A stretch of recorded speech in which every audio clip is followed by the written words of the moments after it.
It was a tremendous amount of fun to do and really technically difficult. The amount of detail that goes into not only the musical aspects and recording, but also then the music video and the dance. Really a cool challenge, and I hope we get to do it again. I'm not saying what to eat.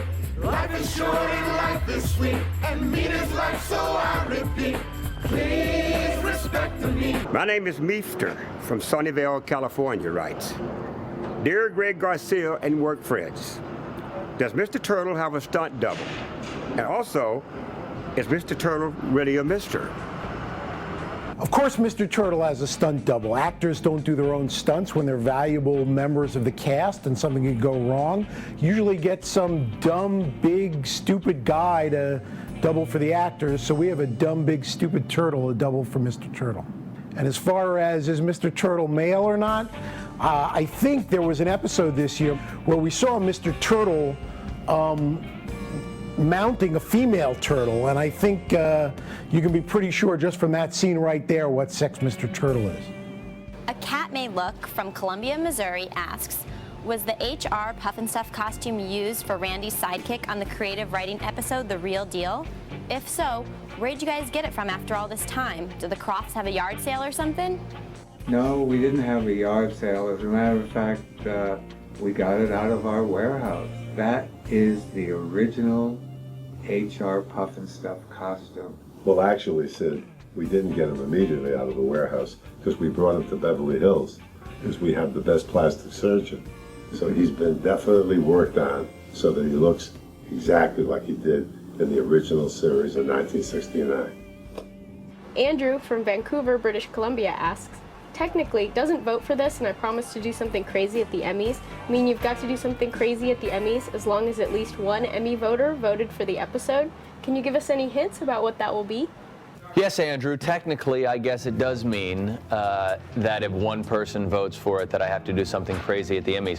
However, with our luck lately with the Emmys, I think what I'll probably do at the Emmys that was crazy is I'll have to crash it because I don't think I'll be invited. The only reason I named the episode Vote for This and I'll do something crazy at the Emmys was because when they send out the list of all the episodes you can vote for, they don't put the writer's name on it. They just put the name of the episode and what show it is. So I thought it was very funny as you go down the list. It'll be like Weeds, Agrestic on Fire. And then all of a sudden it'll say, vote for this and I'll do something crazy on the Emmys. And then I thought that would be hilarious. Trini Girl from Bronx, New York asks, Dear writers and producers, have you considered bringing back Joy's mother for another episode or more? I think Brett Butler is great and I'd love to see her on the show again. Trini Girl from the Bronx? Did I know you? No, I'm just kidding. That's a really good question, Trini Girl. You see, every time Joy's mother would come back, because I wrote that episode, I would get some money. Not a lot of money, but a little bit of money. And because of my drinking problem, that would be a really good thing to have some extra money. So that's a very good question. And start to get a campaign going to bring back Joy's mother. I think it's a great idea. Will Hutchings, aka the Mad Maple, from Happy Valley, Canada, writes, have you thought about trying to talk Jason Lee's good buddy Kevin Smith into either writing, directing, or appearing in an episode? You know, Mad Maple, I'm glad you asked about Kevin Smith because he's been this close to being on the show. We wanted him to direct an episode, but he wasn't available. And I think 2 or 3 times I've asked him to be on the show, but he was always out of town or working on a movie. So yes, Mad Maple, we have tried to get Kevin on the show, and we'll keep trying. Patty Smith from Ann Arbor, Michigan writes, this is so cool. As others have said, your show is just the best. I'm a special ed teacher in Detroit Public Schools, and my kids are visually impaired. One time, one of them asked me what karma meant. It was like trumpets sounded. I got to use Earl lessons in my class lessons. It was so cool, and the kids loved it. I also have used the Randy blogs as a way to help them learn to proofread. I just brailled them or printed them out in large print. There were lots of things to fix. My question is, how much input do the actors get regarding their characters? Can they improvise lines or make suggestions? If they don't think some lines, outfits, or actions will fit their characters. They are also talented. It's just amazing. I can't imagine the kind of hours you all must put in. Thanks for the great work and for this opportunity.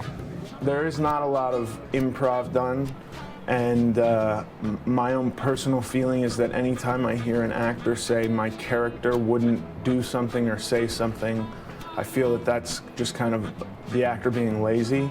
That's my honest opinion of that. And I've done that too, but I know that ultimately it comes out of laziness. I think that the writers do such a fantastic job that it's really my job to then come and figure out how to do what they've asked me to do. I think it's amazing that you have incorporated our show into informing kids about karma. I think karma is a very valid topic and subject nowadays. I think there's some things we do on our show that might not be appropriate for kids, but hopefully you're weeding through that. And yeah, the Randy's blog, Randy needs a lot of help with punctuation and grammar, so any suggestions I'd appreciate. Beth from Simi Valley, California asks, for Jamie Presley, what's it like to make out with a delicious Eddie Steeples? Though come to think of it, we actually don't get to see that saucy couple make out much. So I guess my question is, what's up with that?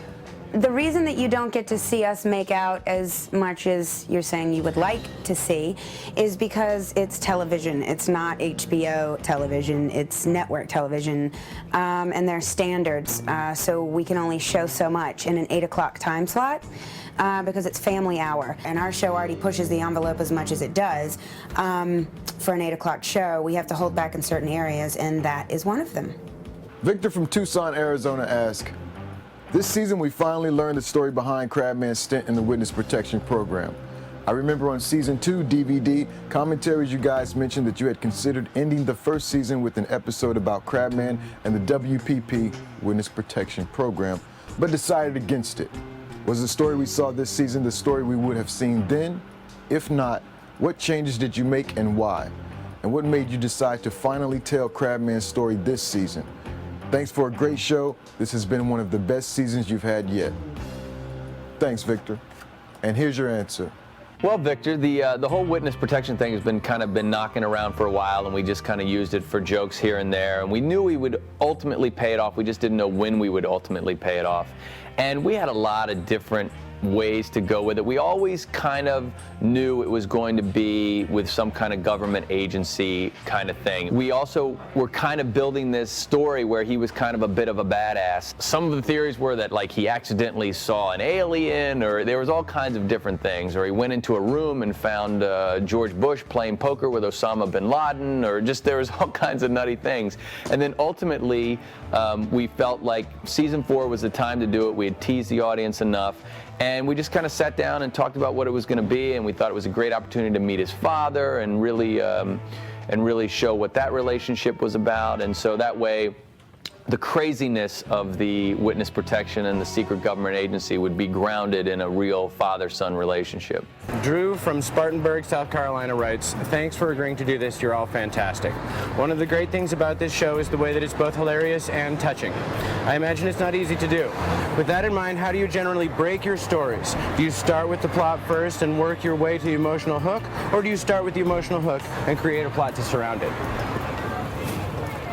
The way we break stories is really both of those things. Sometimes we start at the end and have a really good idea for a funny ending, and we try and put heart into that ending. Or sometimes we start with the heart and then try and figure out something really funny to go with it. Another way that we break stories is we've generated every season, including season 4, and it's getting harder and harder, but we've generated lists of all the bad things that we've done as writers, as people, but the writers have generated these lists. So when we break stories, sometimes it's like a confessional of all the terrible things we've done. And now 4 years in, we're having to dig deeper and deeper and get a little bit more honest about the terrible things we've done. So we're a pretty warped group of people with pretty warped ideas. So we're able to figure out what's nice about something and then really twist it and make it kind of ugly and unexpected. And I think that's what you're talking about in this question, why you like My Name is Earl. Stacy from Sacramento, California asks, is there any chance we'll see Ralph again soon? Giovanni Ribisi just does an awesome job with the character. Thanks, Greg and TPTV. Stacey, you know, I've been kind of goofing and trying to be funny like most of us insecure actors do whenever they do things like this. But in all seriousness, Giovanni Ribisi is our favorite guest star. We've had amazing guest stars. I think some of that has to do with the fact that Ethan and I are friends with him, and we've known him for many, many years. But when he comes on to the set, he's completely in character the entire time, and it's absolutely hysterical. So I want you, Stacey from Sacramento, to start a website. Get Giovanni Ribisi back on mynameesearl.org. All right, and let's put together a petition, because Giovanni's not always available to be on the show. He doesn't always return my phone calls. So I need you to help me get him back on the show. Thanks, Stacey. Kel Varnson from Ottawa, Ontario, Canada writes, my question is a simple one. Are we going to be seeing any more of Randy's Ranchero in future episodes? It was a nice looking car.